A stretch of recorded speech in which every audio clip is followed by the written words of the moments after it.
At 13, my parents said I didn't get to eat because I didn't pay for food. Then they canceled my insurance and told me to be on my own. So I made sure everything was documented and took them to court. I 17 male have parents who had exactly one talent between them looking like they had it together. My dad sold medical devices, good money company car expense account. He treated like a personal ATM. My mom hadn't worked in years, but somehow always had fresh nails and a rotating collection of throw pillows from Home Goods. From the outside, we looked like a solid middle-class family in the suburbs outside Charlotte.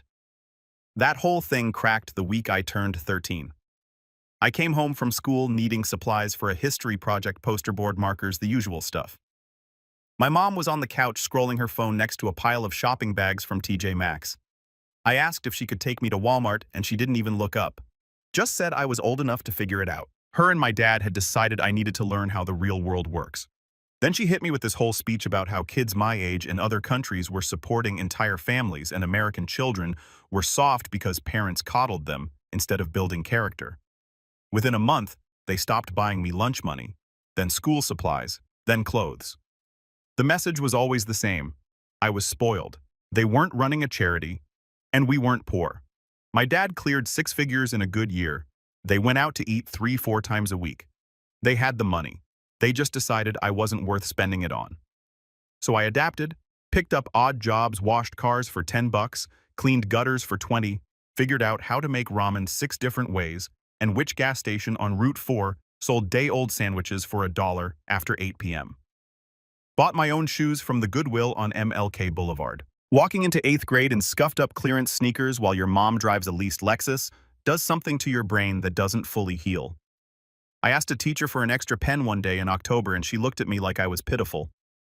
That look burned worse than going hungry. Never asked a teacher for anything again. My dad loved to perform fatherhood for an audience. At neighborhood barbecues, he'd clap me on the shoulder and brag about how I was learning the value of $1. Told his buddy Phil that the problem with kids today was that parents handed them everything and he was raising a man, not a dependent. This speech was usually delivered holding a $12 cold-pressed juice next to a cooler of imported steaks. Dude had the whole neighborhood convinced he was dad of the year, and if you questioned the act, you got frozen out of the social circle.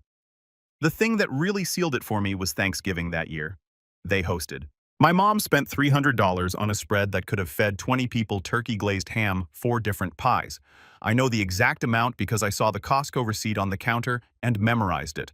I sat at that table eating food my parents paid for and realized it was the first real meal they'd given me in weeks. They'd spend any amount to look good for an audience. But feeding their own kid on a random Tuesday, that was my problem. I started keeping notes that night, just a cheap spiral notebook from the dollar store. But I wrote down dates, what they bought for themselves, what they didn't buy for me, every conversation where they told me to handle my own expenses. I didn't know what I'd do with those notes yet. I just knew that one day, the gap between who they pretended to be and who they actually were would matter. And when that day came, I'd have receipts. There was one night around this time, maybe 3 weeks after the whole thing started, where I was eating plain rice in the kitchen at like 10 p.m., and my mom came in for water. She stood at the counter watching me for a second. Then she opened the fridge, pulled out leftover chicken from their dinner, and set the container on the table next to me. Didn't say anything, just went back to her room. My dad never found out. It confused me more than it helped, honestly, because it meant she knew. She knew it was wrong, and she did it anyway every other day except when guilt caught her at the right angle. By 14, I had a steady job at a small engine repair shop near the industrial park off Highway 51. Started sweeping floors and organizing parts bins after school, earned the owner's trust, and within a few months, I was doing real work under his supervision.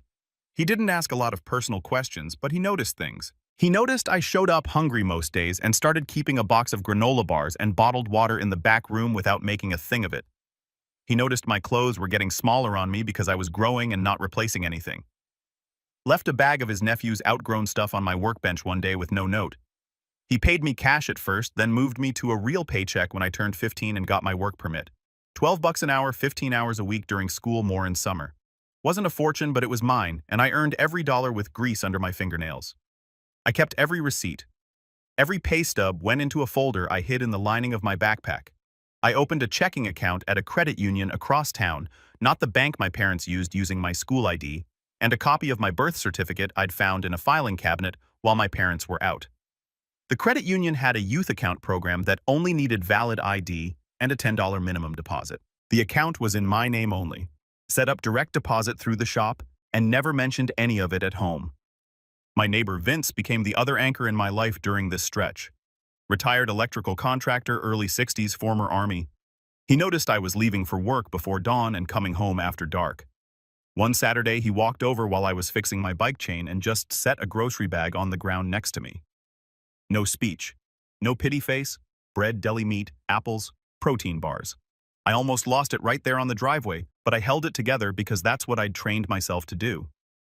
Vince let me store my tools and important papers in his shed after my parents started going through my room. And that was the first real jump from neglect into them actively messing with me. I came home from work one Wednesday and found my dad sitting at the kitchen table with my budget notebook open in front of him. He'd gone through my desk, found my records, and wanted to know why I had over $2,000 saved. He was tapping the notebook like it was evidence in a trial. $2,000. You've been hoarding money while this family bleeds. I spent most of it on school stuff and bus passes. Don't insult me. Where's the rest? I held his stare and said nothing.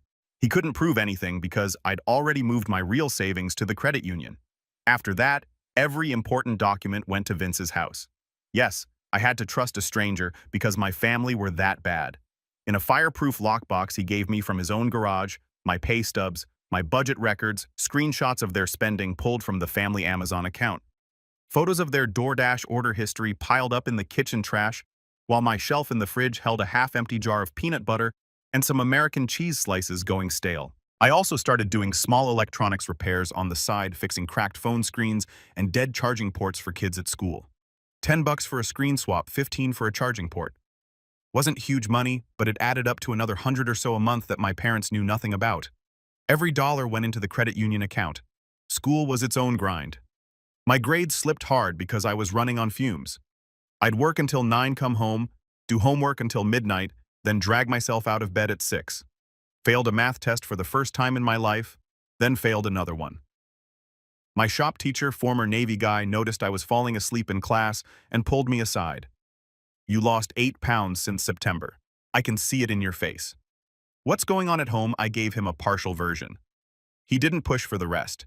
He started letting me use his classroom during free periods to catch up on assignments and connected me with the school's free tutoring program. He also just started keeping an eye on me in a way that felt protective, without being smothering, checking my attendance, tracking my weight, noting stuff in his own records. Meanwhile, my parents were perfecting their public image like it was a sport. Church every Sunday morning, front row matching outfits. My dad joined the HOA board. My mom volunteered at the school book fair and posted about it on Facebook like she was saving the world.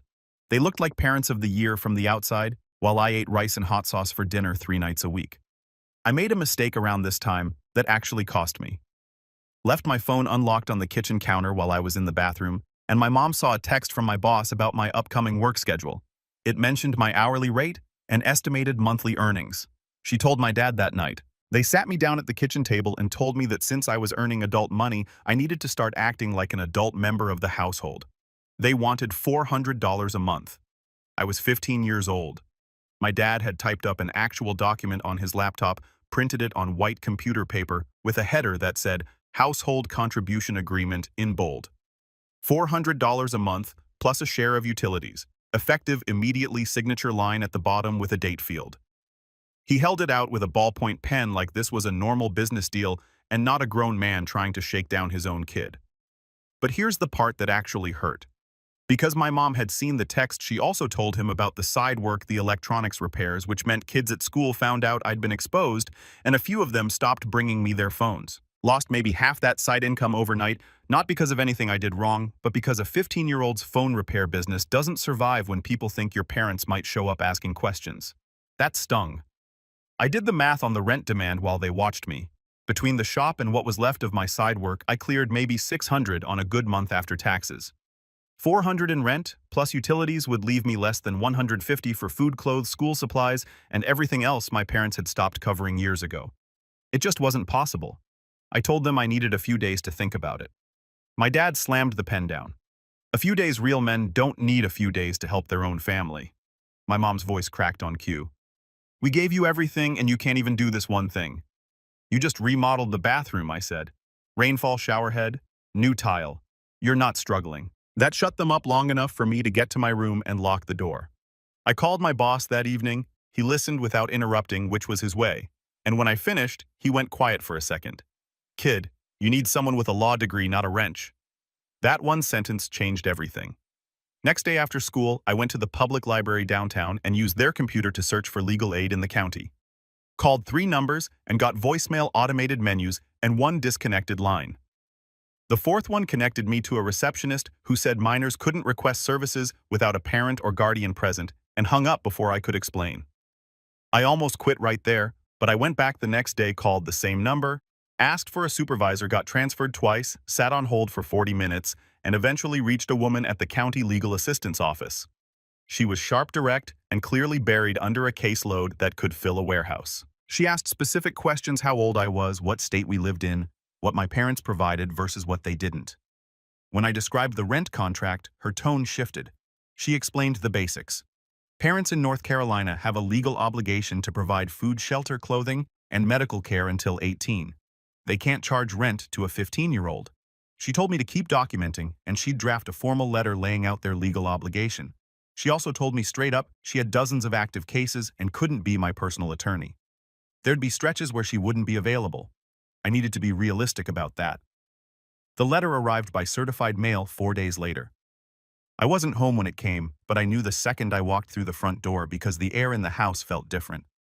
My dad was sitting at the kitchen table with the letter unfolded and his hands flat on the surface, knuckles white. My mom stood behind him with her arms crossed, tight eyes rimmed red. My dad didn't yell. That was scarier than yelling. He spoke in this low, controlled voice. You got a lawyer involved in our family. I didn't respond. You have no idea what you've started. My mom added that people would find out and think they were terrible parents. I stood there with my backpack still on, held eye contact with my dad until he looked away, then walked to my room. Could hear them arguing with each other through the walls for 2 hours, each blaming the other for letting things get this far. The rent contract quietly disappeared from the kitchen counter. But the war was just getting started. My dad put a keyed padlock on the pantry within a week. Only he and my mom had keys. The fridge stayed open, but they started buying only raw ingredients that needed stuff from the locked pantry to actually cook. Like frozen shrimp means nothing when you can't get to oil seasoning or rice. Food existed in the house but was useless to me, and they could point to a stocked fridge if anybody ever asked. They watched my schedule like hawks. My mom started calling the shop to check my hours, framing it as a concerned mom keeping tabs on her hard-working son. My boss played along but pulled me aside after the 3rd call. Your mom called again. Wanted to know if you worked last Saturday and how much you made. I told her you swept floors for a few hours. She's fishing. Kid, be careful. They went through my room at least twice a week. I know because I started leaving tails. A strand of hair across a drawer, a pen at a specific angle. The tails got moved every time. Then my dad canceled my health insurance by not paying the premium on the family plan. I found out when the school nurse couldn't process a visit for a cough that wouldn't quit. That same week, somebody slashed my bike tires at the shop overnight. Security camera footage was too dark to ID anyone.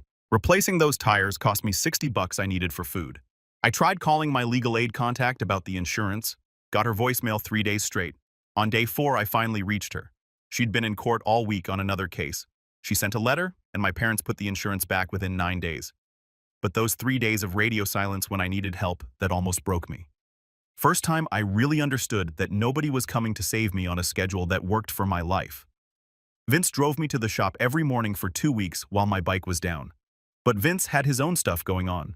His wife was in assisted living with dementia, and some weeks he was barely keeping it together himself. There were days he dropped me off and I could tell he'd been crying. I started walking the 3 miles to work on days he looked rough, even when it meant showing up late. On those walks, I'd stop at a gas station, and the clerk started slipping me an extra sandwich sometimes without saying a word. Anyway, the worst hit came when I got home one Friday and found my dad had gone through my room again, this time finding a backup drive with copies of my documentation. He was sitting at the kitchen table with it in front of him. You're keeping files on your own parents. His voice was ice, like we're criminals. It's school projects. He leaned forward. Don't lie to me. I read every file on this thing. Delete all of it tonight, or I take your phone, your laptop, and you can earn them back when you remember who pays for the roof over your head. He took them. All of it. Phone, laptop gone for 2 weeks. What he didn't know was that the important stuff was backed up to the cloud and stored at Vince's house, but I lost about 3 weeks of recent documentation I hadn't transferred yet. That was on me. I'd gotten lazy, and it cost me a real chunk of evidence. After that, I backed up daily using the library computers. But the gap in my timeline bothered me for months. Then my dad got fired. Not laid off. Fired for cause. Something about falsified expense reports, which tracked perfectly with a guy who'd been inflating his lifestyle on paper for years. Suddenly, our household was down to one income, my mom's part-time retail gig, and a mortgage that needed 2 real salaries. My dad burned through their savings in 6 weeks. I know because my mom left their bank statement on the printer and I photographed every page. My mom was different during this stretch, quieter. I caught her sitting at the kitchen table one morning staring at nothing. And when she noticed me, she said, "This isn't what I wanted." Not to me exactly, more like she was saying it out loud for the first time. Then she got up and started making coffee like it hadn't happened. But I heard it, and I filed it away. My dad showed up at the shop one afternoon. No warning. Walked right past my boss into the service bay where I was working. "You think you're a big man now? Making money, keeping secrets from your own father?" I kept my hands on the engine, didn't look up. "I'm out there killing myself trying to keep a roof over your head, and you're in here playing mechanic like you don't owe us a dime. You're a parasite." 2 customers were standing like 6 feet away. One had her phone out. My boss stepped between us. "You need to leave now. That's my kid. I have every right. You have the right to walk out that door before I call the police. Pick one." My dad kicked over my toolbox on the way out. Sockets and wrenches scattered across the concrete floor. My boss filed a police report that same afternoon. The smear campaign kicked off the following week. My dad told people at church I was a troubled kid being manipulated by outside influence. My mom backed his story. She always did in public, whatever her private doubts were. Worked on some people. A few neighbors stopped waving, but my shop teacher noticed the shift and started documenting what he saw. My weight still dropping, the dark circles, the gap between my parents' public story and what was obvious to anyone actually paying attention. He reported his concerns through proper channels, which triggered a mandated reporting thing under state law. I found out when the caseworker called my cell 2 days later. The caseworker was overworked and running on autopilot. My case was one of probably 40 on her desk. She scheduled a home visit and told me to have my documentation ready. I spent that week prepping. Every photo receipt, screenshot, and dated notebook entry went into a 3-ring binder organized by date. Half my documentation never made it in. The library printer was down for days, and I ended up at a FedEx spending 18 of my own money to print proof my parents wouldn't feed me. I was mostly on my own for this one. My parents staged the house like an open listing, deep cleaned every room, stocked the fridge, took the padlock off the pantry. My dad wore a button-down and used his sales voice. And honestly, the first visit didn't go great for me. The caseworker saw a clean house, a full fridge, 2 parents performing their hearts out. She pointed at the screw holes where the padlock had been, and my dad didn't miss a beat. "Had a rodent issue last spring. Squirrels got into the pantry through the attic. We sealed it up, but the holes are still there. Been meaning to patch that." She wrote it down without pushing back. My parents rattled off details about my school schedule. Close enough to sound credible. Not quite right on any of it. The caseworker said the case would stay open and she'd return in 3 weeks, but her tone said she was checking a box before moving to the next house on her list. I went to Vince's shed after that visit and punched a workbench until my knuckles bled. 3 years of keeping records, and the system looked at my parents' clean kitchen and shrugged. Vince found me there 20 minutes later, bandaged my hand without a word, and said, "One visit doesn't close a case, you know that." He was right, but it didn't feel like it that night. After the visit, my parents held the performance for about 10 days. Then old habits crept back. The padlock didn't go back up, but my mom started buying food I was allergic to and claiming she forgot. My dad picked up his nightly interrogations about my income right where he left off. They couldn't help it. Control was their whole operating system. I tracked their finances through the bank statements my mom kept leaving on the printer. Credit card debt climbing fast. My dad's unemployment checks barely covered minimums. They were maybe 4 months from defaulting on the mortgage and too proud to admit it. Around this time, I also started quietly reaching out to extended family. I sent my cousin a long text explaining what was really going on. He called me back an hour later. "I don't know, man. Your dad seems pretty normal at family stuff. You sure you're not just upset about the rules that hurt?" But he agreed to keep his eyes open. I just wanted one person who'd heard my side. My mom had another crack in her armor around this time. I was doing homework at the kitchen table late one night, and she came in to get water. Stood there for a minute, then said quietly, "Your father wasn't always like this." I didn't respond. She added, "I don't know when it changed." Then she went to bed. It wasn't an apology. It wasn't enough, but it was something real from a woman who'd spent years performing alongside my dad. The unannounced visit came on a Tuesday. While my dad was at a job interview and my mom had called in sick, the caseworker found my mom home in pajamas at 2 p.m., with an empty fridge, a pantry back down to nothing, and my bedroom door removed from its hinges. My dad had taken it off the weekend before as punishment for my attitude. No door meant no privacy, no way to change clothes without being visible from the hallway. The caseworker looked at the empty hinges. "Where is your son's door, ma'am?" My mom's eyes darted. "My husband. It was warped. He took it off to fix it. When last week, I think. And the pantry. Last time I was here, it was fully stocked. We just haven't been to the store yet this week." The caseworker didn't argue. She just photographed the missing door, the empty pantry, the fridge contents. Everything she needed was right there in front of her without the performance in the way. She called me after, and her tone was completely different. Told me things were being escalated. That night was the worst it ever got. My dad came home, and my mom told him about the visit. I was in my doorless room listening to him go from quiet to volcanic in about 30 seconds. He stormed down the hall, red-faced veins standing out in his neck. "You did this," voice shaking. "You brought the government into my house." I said nothing. "The second you turn 18, everything you own goes on the lawn. You are dead to me." I looked at him and gave him nothing. Silence was the one thing my dad couldn't fight. He grabbed my desk chair and hurled it into the drywall hard enough to punch a hole through. Plaster dust just hung in the air. Then he stood there breathing hard, staring at the hole he'd made. And for maybe 2 seconds, his face did something I'd never seen. This flash of something that looked almost like horror at himself, like he could see what he'd become from the outside for one brief second. Then it was gone. He stormed out the front door and didn't come back for hours. Next morning, I showed Vince the cracked wall. He photographed it with timestamps. I reached my legal aid contact. She called back same day for once and told me to file a police report. The officer who took my statement was young and clearly uncomfortable, but he filed it. 3 days later, my parents made their last play. My dad came at me with a new agreement. Softer language this time. No rent, just a voluntary contribution of $200 a month toward groceries. Calm voice, rehearsed delivery. My mom stood behind him, but she wasn't nodding along. She was just standing there with her arms crossed, staring at the floor. I pulled out my own document, 3 pages, mostly written myself, using a template my legal aid contact gave me because she was tied up in court again.